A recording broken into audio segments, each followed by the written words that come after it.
But let's talk about a plan to make Melbourne worse. The Greens want to run in the local council elections up against our old mate Blue Steel Reese and plenty of others. Did you see those photos last night? Wow, if you can bring them back, that'd be great, but still. The Greens have an idea, which is to increase rates specifically on things like gaming venues. They will, of course, drop rates on other things like, basket weaving halls and holistic therapy, I presume, in Footscray. But what's going to happen here is that apparently it is all about making sure that artists are able to have more places to perform. So potentially there's a grey area here where they're trying to say, well, pubs, well, of course, if you don't have poker machines, well, you would pay lower rates. If you do have poker machines, you'd pay the same rates as Crown. Help me out here, James.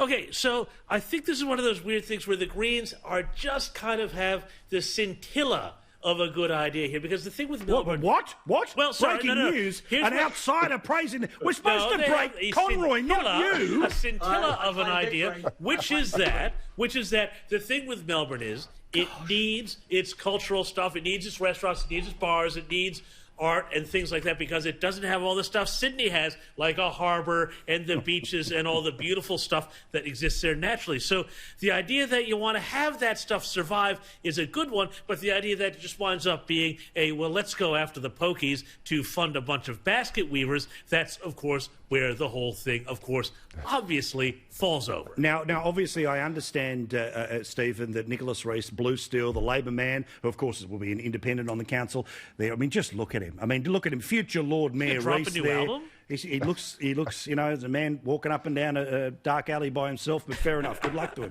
him. The Greens, however, how do you feel about their plan when it comes to different rates? Look, firstly, I'm expecting a full inquisition from Rita and Dean into that splash by James on Sunday. I will actually watch for the first time if I'm there. Oh, we know you watch every week. We watched Conroy and Kroger. We were there every week. This is the sort of typical Greens lunacy. I mean, Crown, and before anyone who's watching says, Conroy used to be working in the gaming industry. I never represented Crown at any stage at all. The Crown are one of the biggest, if not the biggest, employer in the CBD of Melbourne. So if you want to sort of start putting kids onto the unemployment queue, vote for the Greens. They are barking mad. They're using a clever ruse to try and go down their traditional policy agenda. They tried it 4 years ago in an attack on the poker machine industry, and it did not end well for them. And I would hope that they have as much success going forward as they have traditionally. So, sorry, Stephen, is the question that if you want to cause people who work for the big companies like Crown to be out of a job, you vote for the Greens, but if you want the ones who work for the small businesses and the local pubs to go out of business, then you vote Labor? Is that the dichotomy that we're looking for here? Well played, sir. Well played. I'm not sure that the Greens have ever advocated anything that creates jobs. Except in very, very small how many areas. has Labor's Daniel Andrews Labour is just creating them in the public service. He's going to get rid of 50% of small business. What this is all going to look like after this, which is just going to be an entirely public service economy.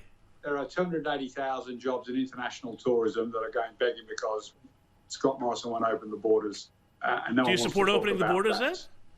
No, but I'm okay. Quite Well, happy then, so what's the problem? I'm quite happy not to be hypocritical and only focus on the jobs bashing Anastasia Palaszczuk for allegedly putting... Hang on, how is it hypocritical? How is it hypocritical, not hypocritical, to say, oh, well, look at Scott Morrison over there. He supports the same policy I do. But isn't the Constitution rather clear about state borders versus international borders, Stephen? It's very simple. I'm very comfortable and supportive of Anastasia's closures and Scott Morrison.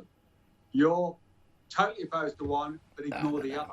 See, this is the problem. By saying we're going to break him, Corey, he's gone into full defence. And he's the bloke who had to defend Gillard.